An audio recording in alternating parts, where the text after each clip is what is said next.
everybody, it's Judy. I have a school meeting for Ryland's school tonight at the exact same time, so here's my report on Clairemont Family Service Day. I'd like to say thank you to the many Clairemont residents and city employees who made Clairemont Family Service Day a big hit. It was a lot of fun to get out and greet new friends and neighbors. We sweated out while improving our neighborhood and turned some general pandemic moodiness inside out. We're looking forward to having another service day soon. We have a Facebook page up. It was made by a community member, David Cox. It's called Clairemont Community Service, and it's a Facebook page. So if you go to that page, you can post more photos if you have them, and you can see the photos that have already been put up and see all of the different types of projects. Here's a list of everything that happened on that day. We had cleanup projects going on at North Clairemont Rec Center. We're over 30 or approximately 30 Field Elementary School PTA members, students and their families, Councilman Kate's office. There were 4 reps from Councilman Kate's office. Some Boy Scouts and donuts showed up there, as did the Packer truck and another I don't know what they call it, another big truck from Environmental Services Department of the City of San Diego came to support the effort.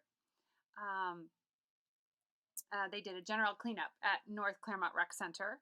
At South Clairemont Rec Center, we had a cleanup along Clairemont Drive all the way to Marston. On that day, the new flag banner went up as well, right at the edge of Clairemont Drive, right at the entrance to the park. At Olive Grove Park on the east side, we had approximately 30 volunteers again. Trail Life USA Scouts, which was a completely new group I didn't know about before, they were there, a whole group of people, and we cut the suckers off of 5 olive trees, which was a really huge job. We also hauled huge old dead branches that had been down in the gully of the park for over a month, so it was great to clean that up. And it was the second staging area for the Packer trash truck, and it was about a quarter full when we got to Olive Grove in the afternoon. By the time we left Olive Grove Park and they had closed down the trash truck, it was completely full. So that's really awesome. I'm still getting stats from the Environmental Services Department manager. He promised he would call me and tell me how many pounds of trash we threw away in that truck. So that's very exciting. We had supposedly a cleanup at Tecolote Park, but the family that was in charge of that, I haven't been able to get in touch with them. So still holding out on that. We had planned for maybe something to happen at Cadman, but I haven't gotten a report on Cadman yet. We also had cleanups at Cannington Avenue.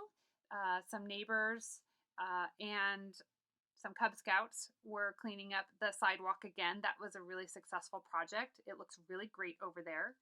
Balboa Avenue from Charger all the way to the 805 entrance. We had a trash pickup, a lot of weeding.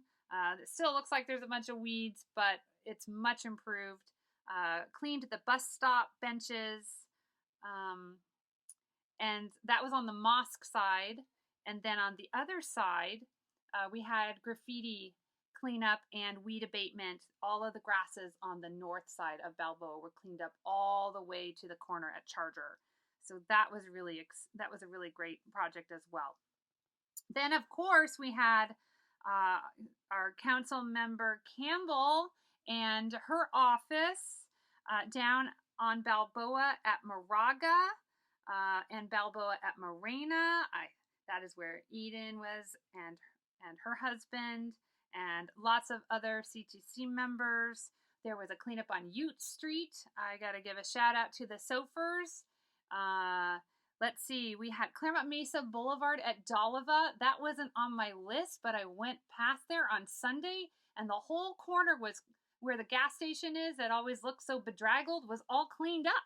So I don't know who got out there, but yay, that's awesome. And then we had sponsored by St. Mark United Methodist Church. They did a drive-by food drive, and then we had a couple of other individuals who had food drives. They were all going to bring their foods together with St. Mark and donate it all to the Clairemont Catholic Services Agency, which is right across the street from South Clairemont Rec. So that was really exciting. And then we had a family that went and stocked all the little libraries in the area. So lots of things were happening.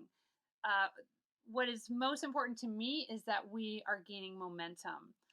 We did a lot of social media posts about this. Thanks to everybody who helped out with that.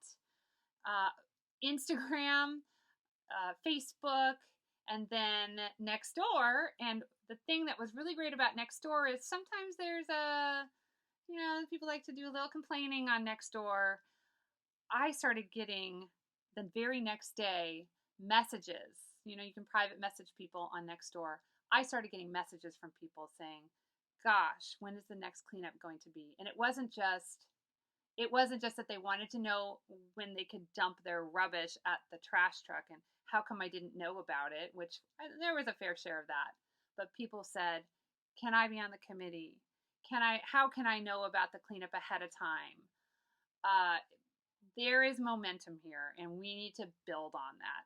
So I know Lynn Hames is working hard on that as well, and other members of CTC Foundation, and I know there's a lot of people on CTC who are very excited about additional cleanups. Did you know we also have a ministry in Clairemont? There are some men. There's a man by the name of Kurt who goes out once or twice a month, and he wears a vest on it that says, "I clean up for Jesus." And I'll take it. He has a whole bunch of vests and a whole bunch of trash pickers, and I know he's planning an event for August 28th. So I'm gonna get together with him and pick his brain about ways that we could collaborate on future events. So that's my report. I gotta go meet the principal at Ryland School, and hope everybody has a great month. Reach out to me if you need me. I'm around. Thanks.